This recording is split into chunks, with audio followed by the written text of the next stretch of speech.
Hello, hello, hello. How are you guys doing this evening? Well, it's a little after 6 o'clock, and I have been so busy today. Let me pull you a little closer. Let me pull you a little close for comfort. I've actually really been liking filming the vlogs at night. Because then I have them rendered and ready to go for the next day. I know some people like the daytime vlogs now, which is so funny, because for so long I just did nighttime vlogs. And so many people are like, well, I'm getting kind of mixed responses. So many people are like, I like the nighttime vlogs, they're so peaceful and whatever. And then there are other people that are like, I like the daytime vlogs because I like to hear the sounds of the birds and the neighbors and stuff in the background. So it's gonna be a kind of a mix over here. But I do like doing the nighttime vlogs because I can render them and have them uploaded for the next day, and then they're just kind of ready to go. I'm doing the vlog now. This is for today, for Thursday. But then tonight, I'm going to try to do tomorrow's vlog, which will be, I don't know, I'm going to have to think of some things to say. Maybe, because I'm hanging out with my cousin Caroline all day tomorrow, and we're gonna lay out by the pool, and she's gonna take me to run some errands. But I don't really have that many errands to run because I ran a lot of them today. Alex's best friend Sarah picked me up and took me to a doctor's appointment, which I'll talk about in a second. And so afterwards we just like ran around and yeah, we ran errands and stuff. And so I have to tell you, it's so funny. We were going into Menards, and I have these black Birkenstock plastic sandals. You can see they're like brand new. I just got them, and they broke. And I was like, they're brand new. And she was like, how did they break already? Let me see if I can show you what happened. But anyway, just in case they break for you, this whole piece came off. Not like it wasn't like in there anymore, like it wasn't, you know, but like it all came off, and I was like, I literally just purchased these. Like I probably only worn them 4 or 5 times. And so we were walking through Menards, and I picked up my sandal, and I was like, clip, like that, and it like clipped back into place, and I was like, oh my God, I fixed it. So they're fixed. Anyway, yeah, so some I'm going to do in the day, some I'm going to do at night, and I appreciate your responses, and I just love reading the comments over here, so thank you so much. There's so many of you that are watching the vlog now, so many of you that are new to the vlog, so if you get bored, please go back to this is the 6th year of the vlog. For the majority of me being on this channel, I vlogged every day. You know, until the accident, I vlogged every day with the exception of 1 week, which was when Pee-Pee passed away, our dog Pee-Pee, and I had vlogged every single day, which was not my plan when I started this channel. So for those of you that have watched every vlog, you guys are troopers. Like, you are truly troopers. I love it.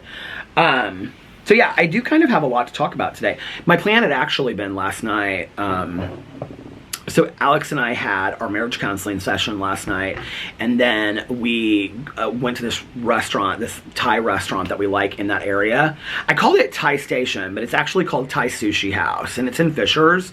And if you've never been there, it's right across from like where like the police station, the fire department, and the library and everything is. And it's on 116th Street in Fishers, and it's just like this small little mom and pop shop, and it is hands down the best Thai food I have ever had in my entire life. Like, I mean, the best fried rice I have ever had in my entire life.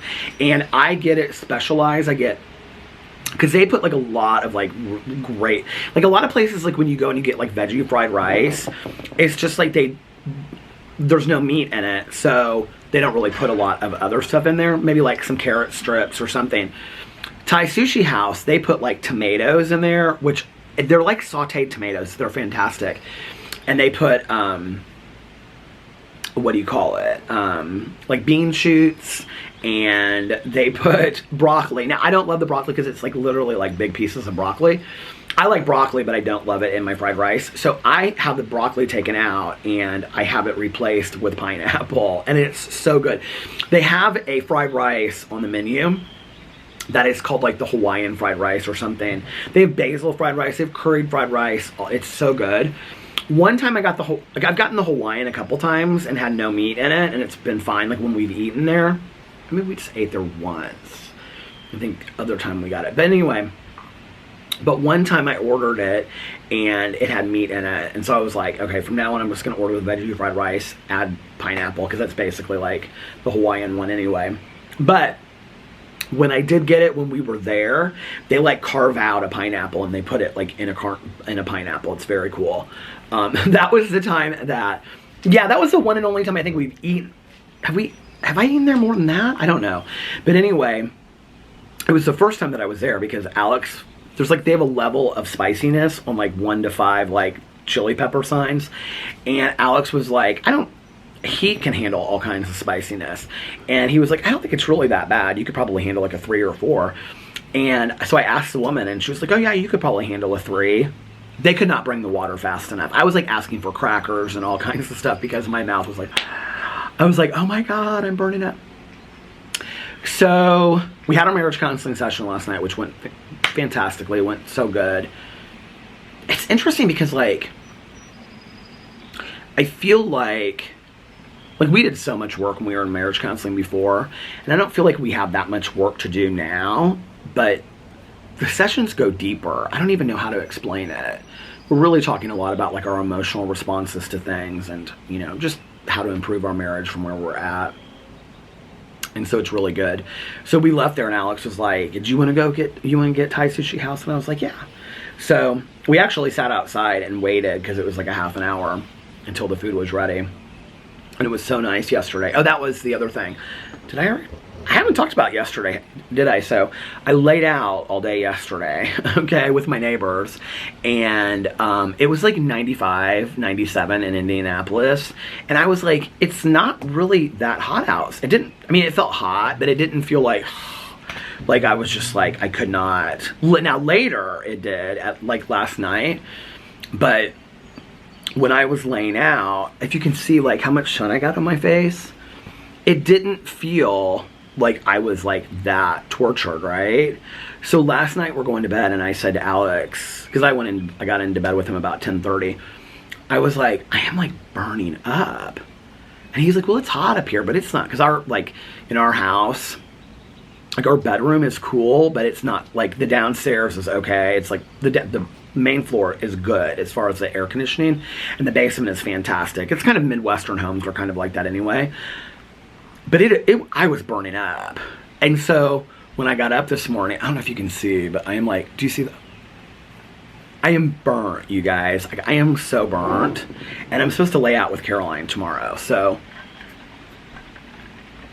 Alex is going, after he gets off work tomorrow, he's going over to his friend's house, and she has a boat and she lives on the lake. So, and I'm going to be with Caroline all day. So he's going out with her and a bunch of girls. They all used to work together. And for like different people's joint birthdays. She was texting me today. She was asking what Alex's favorite kind of cake is, because she's doing like a surprise for him with all of their friends tomorrow. So, anyway, he doesn't know that. But anyway, so he'll have fun doing all of that. I grew up going out on boats and stuff like that. I don't really love it. And to be honest, like going out on boats for me today, well, Tanya has a boat, and so like if I go out with her or whatever, but like going out on boats with people, especially when they're like, well, mostly when they're drinking and whatever, I kind of feel trapped a little bit. Like, I'm like, if I want to like go do my own thing, like it's not like I can, you're like out there on the lake. And I know people love to boat and they love to drink, and I grew up with boating and drinking and all that. I get it, right? So many of our friends in Indiana have boats, and they go out on them like literally every weekend. There's a whole place here in Indianapolis. It's like, so my dad lives on what's called Geist Reservoir here, and people go boating like every weekend on it. And there's a whole area called Cocktail Cove where they like put all their boats together and bungee cord them up and all that kind of, like, that's just not my cup of tea. I don't love it, Laying by a pool, like tomorrow, all day long. Love it. I love being by a pool. So anyway, laid out by the pool, came home, was with my neighbors all day. My neighbors were so sweet. They were so nice. And made some videos.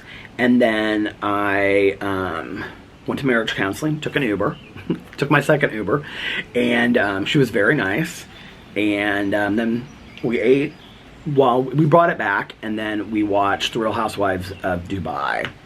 And I'm just really not into that franchise. Like, the Dubai women are boring to me.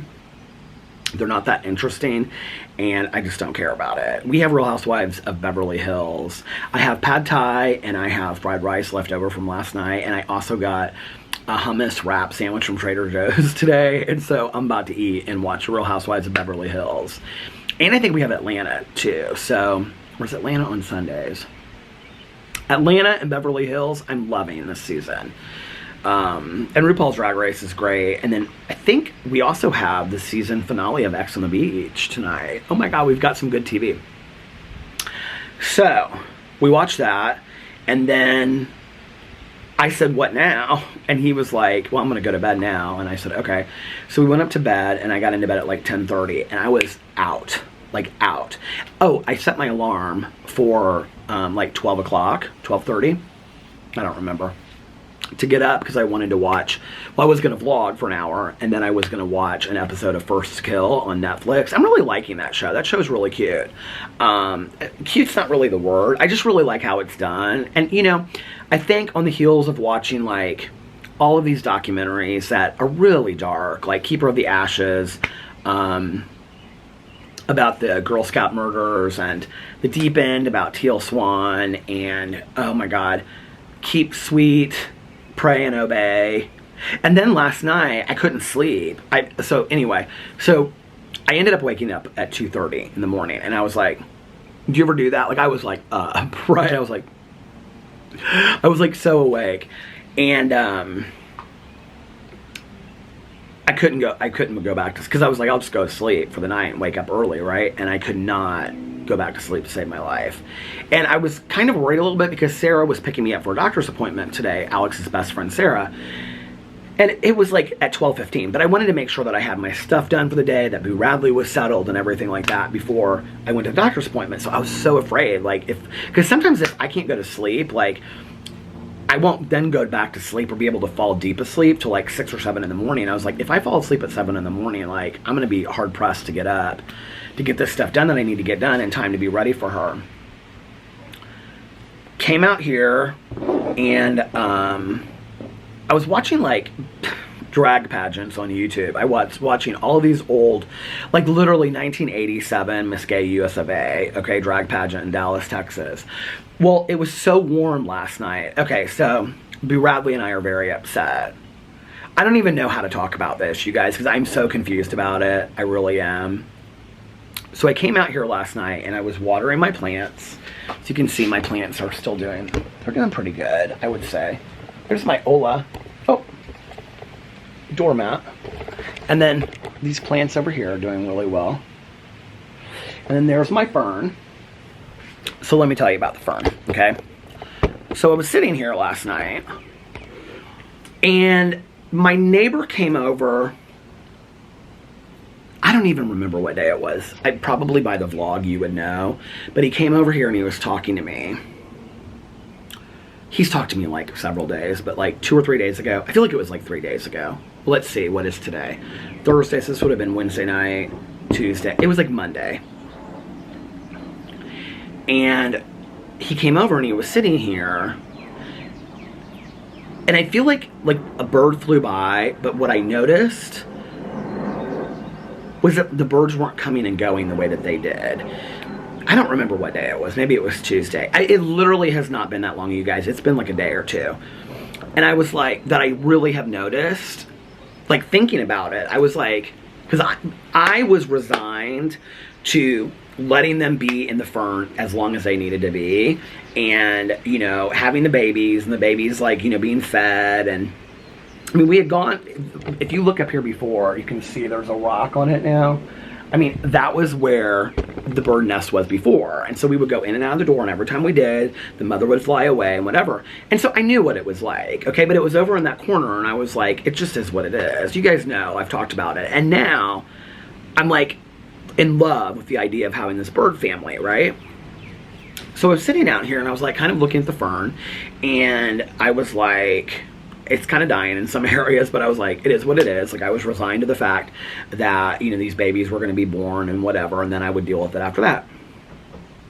And from inside in the kitchen, I can see the mother bird, like, in the nest, right? If I look, I can see her sitting there. And I was like, I looked out, like, that day, and I hadn't seen her there. And I was like, I haven't seen them fly in and out at all today. And so I kind of got under the fern, which I've been very careful to not touch the fern or do anything with the fern, like even the base of it underneath or whatever. It's like a plastic base, you know, to disturb it in any way. And so I kind of got under the fern and I just kind of like touched it a little bit lightly. Nothing happened. And because I was like, is she asleep up there? Like, what's going on? Nothing happened. So I kind of gently did it again. Nothing happened. I was like, what is going on? So I was trying to take a picture with my phone, okay? And so I got up there and I was like trying to take a picture with my phone, but it was like the top of the fern was like, anyway, I couldn't get a good picture at night. So I was like, well, she's not up there. I'm going to take this fern down and I'm going to see like how these eggs are doing. I hadn't heard the babies, so I knew the babies weren't born or anything, right? Y'all, there is not an egg in this basket. There's not an egg in this nest, okay? Now, when did I take that picture? Late last week, when I showed you the 5 eggs in the fern? Now, mind you, I've watered this since, okay? But it's not even destroyed. You can see. There's like not one egg in that nest. Not one egg. So then I start Googling, because I'm like looking around the ground. There was like an egg like broken over here. And that was, I had talked about that, and people were like, well, maybe somebody else like tried, another bird tried. A couple people commented that said maybe another bird tried to lay their eggs in the nest, and you know, sometimes mothers will kick it out and whatever. But that didn't match, that egg color didn't match the same colors of the ones that were up there anywhere close, because they were kind of, they were different colors, like some were brown and some were this. So I was like, how does this happen? That there were 5 eggs and there's literally not one egg, and this was a week ago, right? The only time I've come near that fern is to take that one picture. She's been up there since. I've seen her sitting there since. So I Google and I'm like, can birds move eggs? And you guys, what I found was that the majority of these small birds, there's no way, unless they're on the ground, unless they make their nests on the ground, for them to move these eggs, okay? Unless they like roll them. Like it talked about ducks rolling eggs. It said there are some kind of birds that if they do them in shrubs, they can kind of roll them if they think that a predator is going to eat their eggs or whatever. And I'm like, what is going on? Like, this fern was so protected. It's not like I've seen predator birds come in and out of here. Like, I would know that if there was like a crow that was coming in and out of here. You guys, it is a complete mystery to me. I have literally no clue whatsoever how these eggs got. I am so confused. And then, of course, I'm just so devastated about it. I told Alex today, I was like, Boo and I are so sad. I can't believe these eggs are gone. Like, what happened? Has that ever happened to any of you out there? Like, you guys, I'm blown away. And I know there might be some of you that are like, well, maybe the babies were born and then they're gone already. There's no way that they went from laying the egg. Can it really happen that fast? From laying an egg to being born to being fed. And I didn't see her. I mean, that's been like less than a week, you guys. So in less than a week, she laid the eggs. The babies were born. She fed the babies, and then she escorted them out of the nest. In less than a week? There's no way. I feel like before, when we had the nest, that the babies were up there for like 2 weeks. Maybe even 3 weeks. Growing. And they were pretty big by the time that they, left the nest. So I don't know. I'm so very confused by it. I'm kind of sad. It makes me really sad. As much as it was kind of a hassle at the beginning, I just was kind of like, oh well. Who cares? And it was something that I was so kind of excited about, because I would sit here, and if you can see, it's like right here where my house is, you can see that there's like the two parts of, hold on a second. It's like the two roofs, and so I could see the mother and father fly from side to side, and then they would swoop down, and then they would fly into the fern, and it was so sweet to watch, right? Especially when they were building the nest, because one of them would have something in their mouth, and then it would swoop up, stand on the side of the fern, and then go in. It was cute to watch, right? And I'm like, what happened to these eggs? Like, I'm so confused. And I read several articles about it, and it was like, the small birds cannot move the eggs in their nest. What's going on with this tripod? It said that their mouths or their beaks are too, like, don't have the strength to carry an egg. I mean, the eggs were like the size of almost a quarter, right? And these birds were little. They were like, well, they weren't little, but they were like pretty small for a little bird. Like Mrs. Birdie Gertie up there, she was pretty big. But these birds were small. They were really small. The only thing I can think is that some animal came up there and ate them. But what animal would do that? It would have to be like a squirrel. I never even see squirrels up this close. Or it would have to be, well, I guess like a raccoon or something. The thing that's really weird about it is, and you can't really see it now because I did water the fern, and so it's kind of like, you know, the nest looks different now.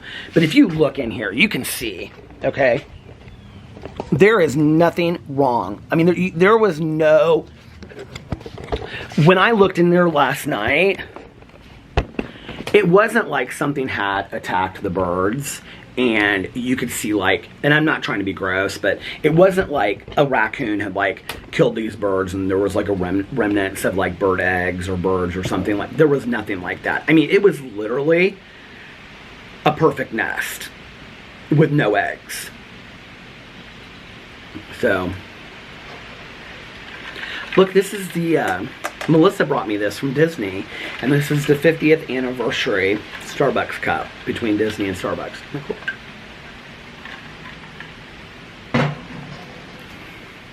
So yeah, I'm kind of sad about it. I do need to take that nest out of there, though. I'm kind of like, maybe I should just leave it in there.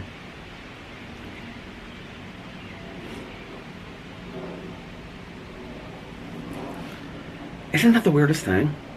So I noticed that last night. So then I ended up, well, I was just kind of like, for a moment, I was like, I don't really know what to do. Should I leave it up here? Is she going to come back? Like, I didn't know what to do. And then I was like, if the eggs are gone, she's not coming back. And so I watered, but I still tried to water it like around the nest. So anyway, then I watched the 6th episode of First Kill. And then I went to bed. And then I got into bed, and I literally could not go to sleep to save my life. Anyway. And I came downstairs, just looking at that fern, and I'm like, big changes. Like, I was ready for small little lives up there. Like the birds, I was so excited about it. Anyway. So then I came downstairs, and I was like wide awake, you guys. And so I ate a little bit of my pad thai and had a couple Oreos from this review that I did like forever ago. And I just was charging this battery, and now it's at the halfway mark. I didn't charge it fully all the way, and I did 3 reviews because I pre-filmed 3 reviews for the next 3 days because they were things that like I didn't want to like. Well, one was crumble cookies. The next one is something I'm real excited about that'll be posted tomorrow. And the third one was something I got at Trader Joe's and I knew I was going to want to use before I did the review. So I was like, well, I'm just going to do the review now. So I pre-filmed 3 review videos. Well, the one for today, and then pre-filmed 2 videos. But I trimmed my nose hairs today, and they're driving me crazy. I trimmed my beard and my nose hairs and everything, and it's like driving me crazy. That hasn't happened in a long time. So then I started watching this new documentary. I think it's new. Maybe it's just because it's Pride Month. They put it on there. I don't know. On Netflix. And it's called Pray the Gay Away, I think, or something. And it's about these people that... It's basically about conversion therapy. Which is so dangerous. you know, and they say that in there. They're like, there's no medical or mental health professionals that condone conversion therapy today. So conversion therapy is basically when you do therapy to take somebody that's gay and you convert them into being supposedly straight, right? There's no basis in fact about this whatsoever, and it's usually based in some kind of religious orientation. And so that's what this was about. This was about gay men and lesbians that had been, they identified as Christian, and they had been part of this church, these churches in the 70s, and they started this program called Exodus, which is basically where, you know, Exodus meaning like leaving, that where they, like through the church and through these support groups, stopped being gay. I haven't gotten to the part yet, but I know that there's, why did it just go in and out like that? That was so weird. But I do know, you know what is actually so funny is, so I went to the pool yesterday with my neighbors, so over there, and when we were there were like 2 other sets of people that I know. The landscaping lady from the neighborhood was there, and the people that live on the other side of them were there, and oh my god, she was such a gossiper. I loved her. And so we were talking about so we were just talking about the neighborhood and stuff like that. But anyway, so I got to meet another neighbor, which was really nice, and they were so friendly and sweet. But anyway, I think the show is going to be, and I've watched other shows like this, I think the show is going to be about these people that are like work in conversion therapy, because this one guy was like the face of conversion therapy and was on all these TV shows because he married an ex-lesbian. So they were on all these national TV shows. I just got to this part of it. And then there was this other woman, and then she was like, what did they ask her? They said, it's not called an active lesbian. It's called participate. I can't remember the word that they use in the documentary. But they asked her what that means, and she's like, it means I was in a lesbian relationship for 7 years. So she, I think, will come out and say, like, they've all left this conversion therapy thing now and, like, are against it. But it's really interesting to see kind of like how they got involved in it. You know what's interesting is that we don't talk a lot about this, is we talk a lot about pride, you know?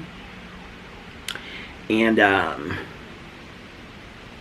don't know if you guys follow Andrew TMI. He's a friend of mine. And I think he's a friend of mine. Maybe you'd say something different, I don't know. But he's a YouTuber. And he is just, I love his videos because they are so old school YouTube. That, you know, they're just like, he just does like vlogs of his apartment, and he has his mom and dad in video. He just is, you can tell he loves, well, I know this from talking to him too, that he just loves YouTube so much that he's always wanted to be a YouTuber, you know, and I love that. And so, and he's paid his dues. Like, I mean, he, for a long time, didn't get a lot of views, and, you know, now it's like he gets to do this full time, and he loves it. He just, like, is in love with YouTube, and I love that about it, you know, because I'm the same way. I'm like, oh my god, my nose is driving me crazy. I am just, like, so passionate about getting, you know, able to make videos and talking to people and on and on and on. I love it so much. So when you meet that, okay, and you meet somebody that doesn't take it for granted, you know, and they, you know, I would talk to people back in the day when my drama videos were getting, you know, I don't know, is it gonna, I can't see where it's gonna stop. Oh, I got about a minute left. But, you know, where my videos were getting, back in the day, I got, you know, really pretty good views, I thought, on my drama videos, 30, 40, 50,000 views, right? And I would talk to friends of mine, and we would all be like, you know, talking about it, and they'd say, God, I just don't understand why I'm not getting 100,000. I'm like, do you realize that if you put all the people in one place that watched your last video, it would be more than like a Lady Gaga or Britney Spears concert? Like, do you realize that? That's how many people watched your video, whether they like you or not. Like, that's how many people, like, that's a huge deal, right? Like, I remember when, like, I first started doing BookTube, and I'm gonna just stop this now, hold on a second. Okay, I can remember when I first started doing BookTube, and I passed having 1,000 subscribers.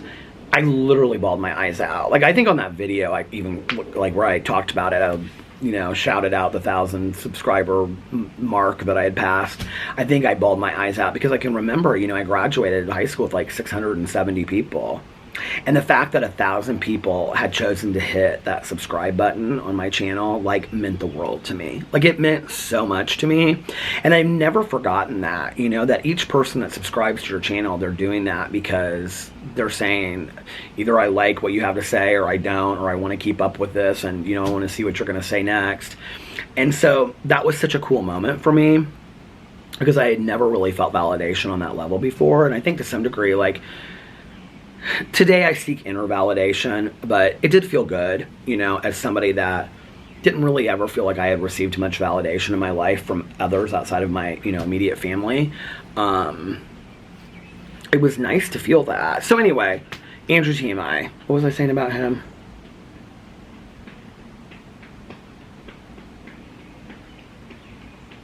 Is somebody running down the street? Sounds like somebody's running in flip-flops. So Andrew TMI put up on his Instagram story, I think it was yesterday, he said something to the effect, he like showed a screenshot of like what somebody had commented on his video or sent him in a DM or something, and it was a very Christian, faith-based kind of thing, but it was not nice, it was nasty. And it was basically this person saying why there should be no pride, that, oh, it was a little kid running down the street in his flip-flops, now he's hiding from his grandparents. Because, to be gay was an abomination and all this kind of stuff, whatever, right? Okay. What's interesting to me is, we talk about this pride thing, and there's so many people that are really offended by this idea of, like, gay pride, or being proud of whoever you are, right? Or, whatever part of the LGBTQ plus spectrum somebody identifies on, right? Do you know how many people I know that hate the fact that they are gay or lesbian or bisexual or trans or whatever, that they're like, let alone being pansexual or asexual, because I think that's something that for so long people didn't understand and couldn't wrap their heads around. And so you have a person that has these feelings and these emotions. When I grew up, and okay, my battery died and I had to go inside and get another battery. But, when I was growing up and I knew I liked guys, I knew what that was, I knew what that feeling was. I didn't like that feeling necessarily because other people shamed me for it. Other people made me feel bad about that feeling. I sometimes, like, in talking about acceptance, it's interesting because, we talk about, I was saying that Alex and I were talking about, like, what it would have been like if we were in high school and we were out. Or what it would have been like if people were more accepting of it when I was growing up and whatnot, right? What if it was never an issue to begin with? That's the one thing that I think we don't talk a lot about. Like, what if it just was, you get to be and feel and love whoever you want to love, and it's just a non-issue. It's not judged, it's not shamed, it's not discussed, it just is like, this is whatever, right? And I hope at some point we get to that point, but that was not what I grew up in. But I will say this, I can't imagine growing up, and I've never experienced this, with feelings that I don't understand, that I don't necessarily, I've had feelings that are in confliction with what I've seen, okay, in society of wrong or right.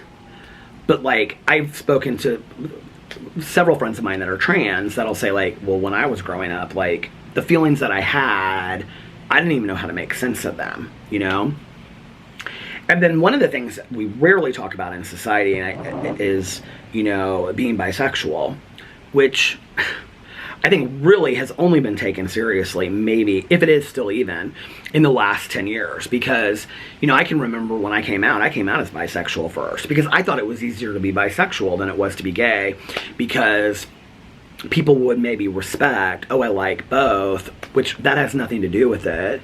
That's such a simplistic definition of what it is. And I think constantly there's so many misconceptions with people that are bisexual that they have to describe it and explain themselves, which really is not their responsibility whatsoever, you know. And it's, you know, it's just, there's so many things out there, let alone, and I would say this is just in the last 5 or 10 years, and really we're still not at a place where people really understand it or are willing. Ask questions and ask appropriate questions. Educate yourself if you want to. Read it, look at it on the Google, and find books about it if it's interesting to you. But you know, so many people that identify as asexual and you know, pansexual and things like that, I mean, there were no words, there were no definitions to things like that 10 years ago, 20 years ago. And so it was like, maybe if I identified as that, I have these feelings inside, but I don't know what to do with it, right? What's interesting to me about, you know, people saying like, why do you guys have a Pride Day? You know, or why are you celebrating Pride? Or why are you doing this? Or why are you doing that? Or why do you need these labels or whatever? Because for once in our lives, we feel like we fit somewhere, or feel happy about our existence today when for such a long time we didn't. I can't tell you how many friends of mine, people I've known in my life, have looked at me and said, I hated myself for being gay. I hated God because I thought God made me gay. Why would a loving God make me gay? And so, therefore, I didn't believe in God, or I don't believe in God, because if there was a God, God would never make me this way. And, you know, they hated everything about it, you know? And I think it's funny because this friend of mine who has since passed, I used to wear these leather Ugg boots way back in the day, right? And he would make such fun of these leather boots, these Ugg boots. He was like, girls wear leather Ugg boots. This is like, I don't even know, 15 years ago. I've talked about him before on my videos, but this was my friend Jimmy that passed away probably 8 years ago.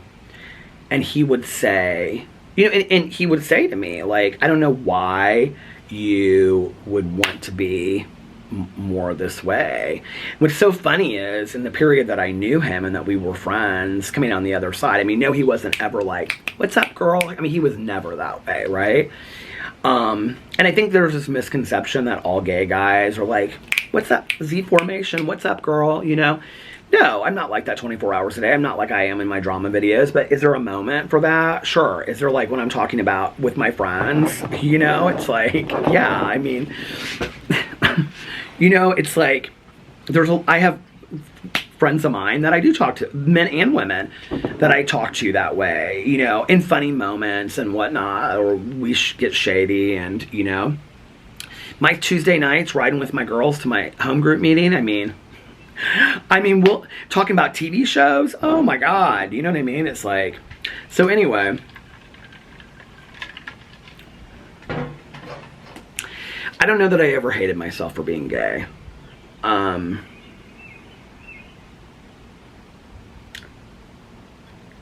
just never believed there could be a way that I could live happily in my own skin, loving another man. What I have today, this is one of the reasons why I am so incredibly grateful. Somebody commented, I don't know who you were, but you were talking about me saying that I'm so grateful for the simple life that I have. And she said something about her grandfather building her house that she lives in, and she's married, and she's so happy. And she posted pictures. Maybe this was in the Vloggerino group, I think. And she said, so I apologize for not remembering who posted this, but she said, and congratulations to Troy on starting his job. That's amazing. I'm so happy that you're loving it. But they were talking about, like, the gratitude for really having a simple life, you know. One of the reasons why I am so grateful for having a husband, having a marriage, I mean, we've been married for 11 and a half years. We've been together for 13 and a half years. That's a big deal. Like, that's a really big deal, you know? And that we live in a neighborhood with neighbors that accept us and love us and have no issue. You know, I was at the pool yesterday. It's a couple that I'd never met in my entire life that I would assume were extremely conservative and whatnot, you know, based on appearances alone. We're like, now what does your husband do? Oh, you know, he does this, and oh, where does he work? And oh, that's so interesting. Yeah, I see him out, you know, in the yard and whatever, and I always wave at him. I mean, you know, to live in a neighborhood where people are so accepting of that, especially, you know, like an older neighborhood, and you know, being able to go out to dinner and go grocery shopping and have our family and stuff, that's not something that I ever thought was possible. To be able to go to my in-laws' house for Christmas, or, you know, Alex to come to my family's house for Christmas and holidays and weddings, and the fact that people want us there and they're excited that, oh, Peter and Alex are coming, you know, like, I never thought that was possible. I never thought that that would be a reality that I would live in. I honest to God thought, and so this is where I do relate to a lot of the men and the women that got married and had kids. You know, it's one thing to be able to pass judgment on people. You know, it's very much, to me, To Kill a Mockingbird. You know, don't judge somebody until you've walked around their front porch in their shoes for a little bit, or whatever the Atticus Finch, you know, quote is. But I come from a different generation, and I, honest to God, thought I was going to have to marry a woman, have kids, and play this charade, and keep me liking guys on the down low. It wasn't even conscious to me that I would go out and have sexual flings. It didn't even go that far to me. Like, it wasn't even in that paragraph. It was just, you're going to have to do what you have to do because you're going to continue to live a lie. I can't even explain to you the huge weight off my shoulders when I started saying the words. And it was like, when I started saying them, I couldn't stop saying them, that I was gay. But, you know, when I witness that in movies to this day, like when or TV shows, like when I see people and they, like, you know, today it's usually younger people, and they'll say to their family, like, Mom, Dad, I have to tell you something, like, I'm gay. Like, that is such a terrifying feeling until you get it out of your lips. For me, it was, at least. I don't know for other people, but it's so scary. So I don't judge people that come out when they're 50 or 60, you know? It's like, you did what you had to do, you know, at your time, and who knows where you came from or what your life was like. And I mean, I think it's really easy to say, this is not my experience, I'm just using this as an example. I think it's really easy to say, you know, I grew up in the Midwest and I came from a conservative, you know, Catholic background, and it was expected of me to get married and have kids, and, you know, I said, F that, and I came out when I was 18, I went to college, and I never went home again. There's very few people that actually did that. Do I know some of them? Absolutely, I do. I don't know many. I really don't, you know? I mean, and that's the thing, is that the coming out process is different for everybody, you know? And it was interesting, I was watching something recently, I can't remember what it was, but it's like, this whole coming out process that we talk about, I saw it years ago in something, and it's always stuck with me, and then I saw it recently again, they were talking about it, that, like, when we tell people that we're gay or whatever, there's a coming out process that they have as well, you know, that it's not just like overnight that they're used to it and they're like, you know, like, oh, I'm so comfortable with this, and sure, pass the potatoes. You know, I mean, I think there are some parents and family members that are, and friends that are like that. I had a lot of friends that really had a hard time with it, even though they later said that they knew I was gay, or they thought I was gay, you know. I have this one friend of mine, so funny. I remember, like, the first party after I moved out into my own apartment. This was like when I was 18, that I invited her to. And she was like, are there going to be, like, a lot of gay guys there? And I was like, yeah, there's going to be gay guys and drag queens and everything, so get over it. I was like, don't deal with that. If you don't like it, don't come, you know? So she came early, and she was drinking pretty heavily. By the end of the party, she was the life of the party. We took her out. She was dancing with drag queens. She never had an issue with it again. She had fear. of the unknown. She didn't understand what that was about. She didn't know what that was about. She only knew what she had seen on movies and what she had heard, and she didn't even come from that religious of a background or family or anything like that. Her family was really accepting. Her family was the family that let us drink in the basement just as long as no alcohol left the house, is what was always said by her older brother, and her older boyfriend. But I look back on that and I think it's just a lot about people having fear sometimes of what they don't understand. Does that make it right? No, it doesn't make it right. I think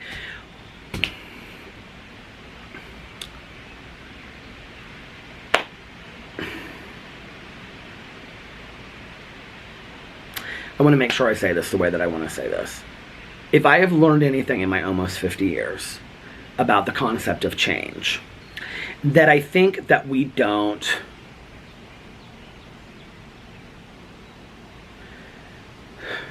I think we've given up on this idea. Do I think there are people that still do this? Absolutely. I don't think I'm a perfect person by any means on this, because there are certain topics and certain things that I'm just like, hey, listen, okay? But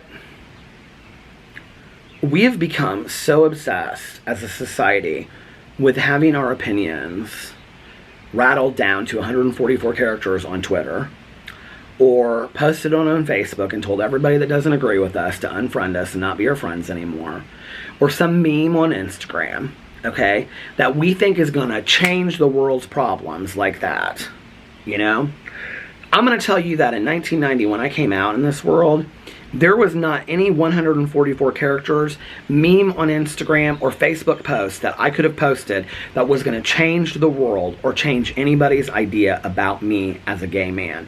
And what I have learned in those 30-some years since then is, 32 years since, really the only way that I have changed people's minds about me being gay or about gay people in general is allowing them to get to know me as a person and realize I am no different. That it's just based on who I love. And I feel like there's a lot that we could, religious differences, whatever, when they're not harmful to other people. If we could lay down the anger and have conversations, open-minded conversations, where you go into it and you say, okay, listen, like, I'm gonna shut my mouth and open my ears, which is what my first sponsor used to always say to me. I'm gonna shut my mouth and open my ears, and I'm gonna listen to what you have to say. And I'm gonna really listen. Like, I'm gonna hear from your point of view, your experience. Tell me what it's like to live your life. And then let me tell you what it's like to live mine. And then let's have a conversation. And let's ask questions. There's so much power in asking questions, And let's see if we can find out anything new before we're just and then angry and, unfriending everybody until you don't have one friend left on Facebook. And then those are the people that want to shout the loudest. It's amazing to me how many people I meet on a regular basis that are like, well, I've been on Facebook jail. I'm like, I don't even know what that means. I don't even know what that means to get banned on Facebook because you said something that was, I haven't even posted on Facebook. I don't even know how long. But like, I can't even imagine that you said something that was so in opposition to other people, or how nasty it was, that you got put in Facebook jail. And you're proud of it. And you're proud of it because you get on Facebook to post stuff that pisses people off. Like, I don't understand that. I've literally had people come up to me, not just come up to me off the street, but then I'm talking to you, and they'll be like, well, I purposely say things on Facebook to piss people off. What? Why? Why does that make you happy? Like, that confuses me. I have so many questions. I have so many questions about so many things, but I don't think the world's problems are going to go away overnight. I don't think we're going to understand change. But I do think for those of us that are open-minded, and there are things that we don't understand, or maybe there are things that we don't agree with. I think typically those things that we don't agree with are the things that we are the first to shut down. Oh, this is what my friend said to me before the party that she came to. This is the point that I wanted to get to. Did I even share this, did I? That was the whole point of the story. She said, if I see any two guys kissing, I'm gonna split them up. And I was like, no, you will not. This is my party, and you're gonna treat people with respect. By the end of it, she was like the life of the party. I think I've talked about this on here before, right? But I think if we let people into our world and we let them see who we are and what our lives are really about, and there's not fear attached to that, and we answer questions, you know. It's like when people ask me for years and years, who's the picture and who's the catcher, you know? Well, you're asking more than who's getting it up the butt. Let's just be for real, okay? Most people don't care about that. They just don't. You're asking about gender roles within relationships. You're asking, like, there's whole, the speculation that in gay relationships, lesbian relationships, that somebody plays the man and somebody plays the woman, which goes to this 1950s stereotypical archetype of gender roles in our society. That's what we're really talking about, okay? And why is that important to you? Is it because really you're asking me, so what you want to see is, how do I envision myself within a relationship? Do I see myself as more masculine or more feminine? And then that way, you know how to interact with me. That's really what you're asking me. Let's be for real, okay? If you want to know who gets it, I'll tell you, okay? I don't have a problem with that. I never have. Like, let's just be for real. And, so it's just really not that deep anyway, you know what I mean? And so just always, like, cracks me up, like, through the year. I haven't actually been asked that question in quite some time, but, you know, back in the day when I worked with people, they'd always be like, so who's the picture and who's the cat? And I'm like, it was this real secret question, and I'm like, would you ask your mom and dad those questions? Because I'm sure your mom and dad have probably done the same things, you know what I mean? Some of them, at least. But,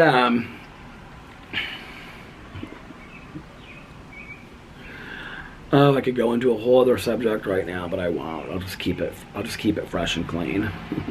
But, you know, like, let's have conversations with each other. What are we afraid of, you know? I have questions, you have questions, let's talk.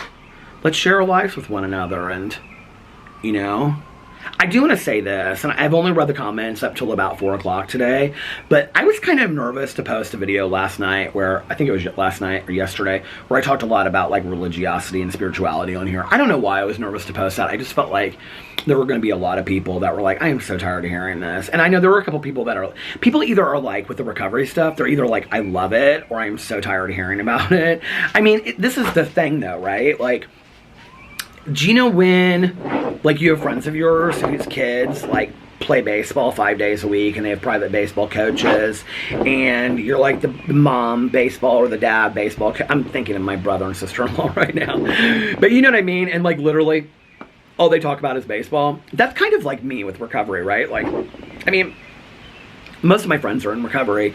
I talk to people that are in recovery all day long. You know, so for me, it's hard not to have conversations go to recovery at some point, but I've heard it, so thank you, and I will try to keep some of the vlogs. I'm not offended by that. When people say to me things like, could you not talk about this, or I love you, but this, or, I mean, that doesn't offend me. I make these vlogs for you guys to enjoy. You know what I mean? Like, I do. So when you say those things to me, and just because one person is tired of it, I understand there are other people that love it. It just means to me I need to mix it up a little bit. I had talked about recovery for like 3 nights in a row, and there were a couple people that were like, oh God, the recovery talk. So I appreciate that, you know. I love the feedback on here. It means a lot to me. It means a lot to me that you give me honest feedback, because I want you guys to enjoy the vlogs and listen to it. I've rambled enough, and I'm gonna go in and check out my drama video, which is about Trisha Paytas, Laura Lee, and Jaclyn Hill. So anyway, I hope that you guys are, and I'm going to finish watching my show tonight, I hope that you guys are having a magically amazing Thursday. I don't know when this is going to get up, you guys, because I still have to render this, upload it to my phone and everything, and it's a long vlog. I think it's about an hour. So it's at least 50 minutes, I know. So it's going to take me a couple hours to get this done. Somebody said to me the other day, they said, you need a new computer. And I'm like, do you have any idea what it takes to upload an hour-long video into YouTube with anybody's computer, even the fastest computer in the world? It takes a long time. And I've kind of found out some tricks about doing it, and it still takes a long time. So anyway, and then YouTube has this whole process that they have to go through now, where they approve your video to go up. So you have to wait for that. And on an hour-long vlog, they say somebody's watching the video, but I don't believe that. But for an hour-long vlog, it literally takes like sometimes 2 hours, 3 hours for that video to get approved. And I just have to kind of wait, you know.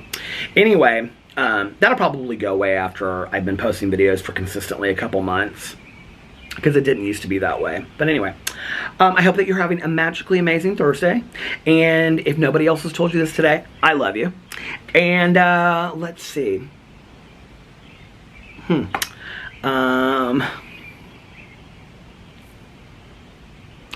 3 most important things to remember are: you can start your day over whenever you want, practice random acts of kindness, and most importantly, make sure that you reach out to somebody and let them know how much they mean to you. And I love you guys so much, and I will see you tomorrow. Bye. Love ya!